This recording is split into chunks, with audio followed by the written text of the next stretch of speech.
Tervetuloa hauskoihin kotivideoihin, jotka eivät ole hauskoja, mutta kotivideoita. Tämä tässä on Niko Heikkinen ja tässä videolla Niko kertoo neurokirjon asioihin liittyvistä diagnooseistaan, milloin hän on sellaisia saanut ja muuta ajatusta niistä asioista.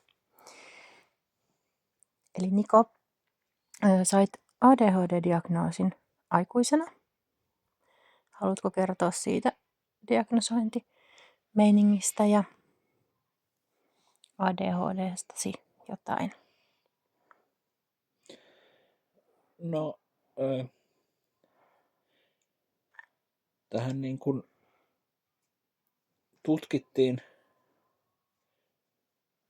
tuolla yliopiston terveydenhoidossa, mutta se alkuperäinen ajatus oli, että tutkittaisiin niin kuin autismikirjon puolta, mutta sitten nopeasti ruvettiin tutkimaankin ADHD:na, että silloin totesivat, että autismikirjosta on vain piirteitä ja sitten tutkittiin ADHD:na ja tehtiin ADHD nämä kyselyt ja tutkimukset ja sain silloin noin 29-vuotiaana, kun se oli ADHD-diagnoosi. Mikä sai sut menee sinne tutkimuksiin tai miksi et aikaisemmin mennyt? No, aikaisemmin en mennyt, koska ei ollut tarvetta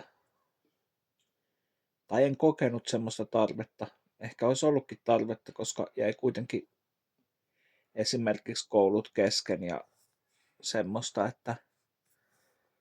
mutta kuitenkin oli semmoinen, että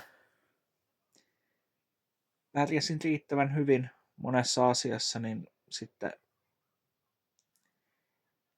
ei mikään taho ei patistanut tutkimaan asiaa ja itsekään en niin kuin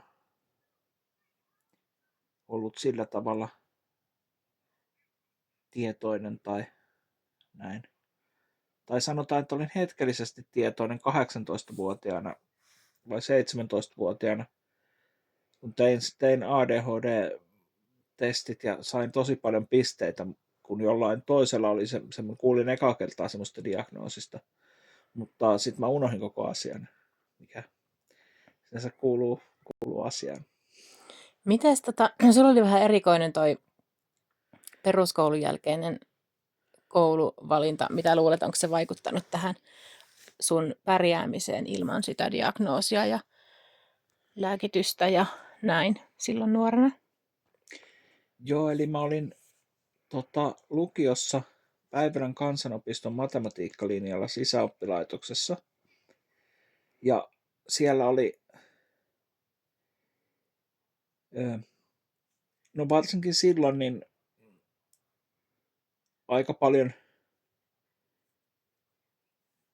aika erilainen oppimisympäristö kuin muuten. Ja paljon semmoisia siellä ehkä oppilaista aika monellakin neurokirjon piirteisyyttä ja myös semmoista huippuälykkyys on siellä semmoinen aika normaali asia, niin siellä oli semmoinen erilainen ympäristö, missä oli kuitenkin hyvä olla oikeastaan. Ja kyllä se niin kuin siis oppikin lukioaikana jotain.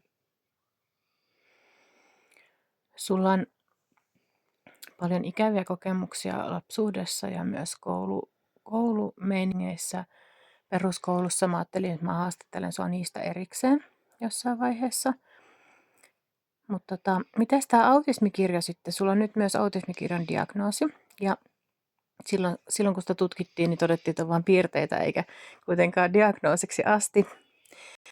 Niin missä vaiheessa sitten sä lähit sitä autismikirjan tutkimusta pyytää uudestaan? No se tuli nyt tässä oikeastaan niin kuin, myös muun mielenterveyskartoituksen yhteydessä käsiteltyä, koska on semmoinen autismikirjon niin kuin, on ollut autismikirjon piirteet voimistunut, niin sitten sitä käsiteltiin siinä samalla ja se aika nopeastikin oli sitten selvää nyt sitten, kun 37-vuotiaana niitä asioita käsiteltiin ja myös varmaan siellä toisella puolella, eli niin kuin diagnoosipuolella, niin on viisastuttu näistä autismikirjon asioista, että se on mahdollista havaita siitä huolimatta, että jollain tavalla on pärjännyt koulussa ja sosiaalisessa elämässäkin tavallaan, koska tietyllä tavalla on itsellä ollut vähän semmoinen erikoinen sosiaalinen elämä sekä lapsena että aikuisena, niin jotenkin niin kuin siitä huolimatta sen pystyy niin kuin havaitsemaan nykyään ainakin, että joo. Eli sait sitten 37-vuotiaana myös autismikirjadiagnoosin. Joo. Mä taidan nyt jättää tämän haastattelun tällä kertaa tähän ja sitten haastattelen sinua lisää joku toinen hetki, niin saadaan sitten tämmöisiä vähän napakampia videoita aikaiseksi. Kiitos paljon. Olet ihana. Hyvää autismitietoisuuden päivää.